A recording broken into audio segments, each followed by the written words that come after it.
What's going on, Pathways Church? I'm Jake Collins, your middle school pastor, and I'm excited to join you this week on Daily Dose. This week, we're doing something a little bit different.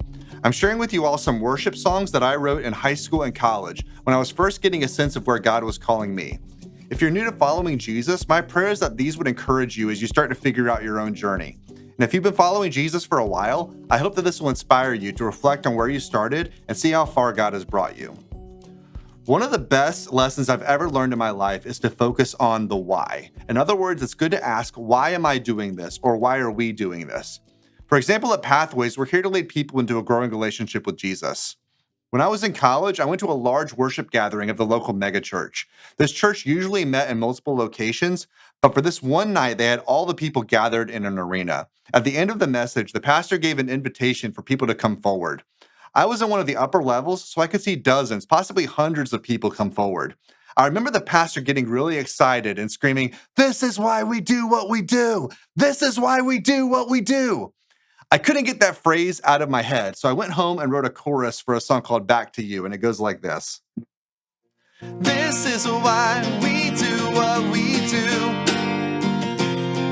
so the eyes of others will be drawn to you.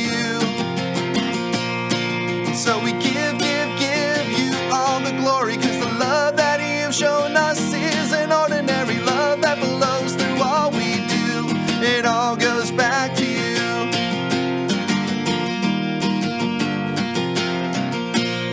The idea of the eyes of others being drawn to God goes back to the Great Commission from Matthew 28, where Jesus says, "Therefore go and make disciples of all nations, baptizing them in the name of the Father and of the Son and of the Holy Spirit, and teaching them to obey everything I have commanded you."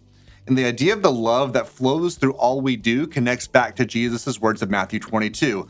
"Love the Lord your God with all your heart, and with all your soul, and with all your mind. This is the first and greatest commandment, and the second is like it, love your neighbor as yourself."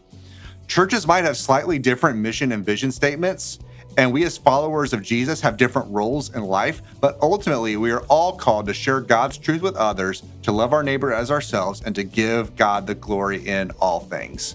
That's all for today. Join me tomorrow as we wrap up the week here on Daily Dose.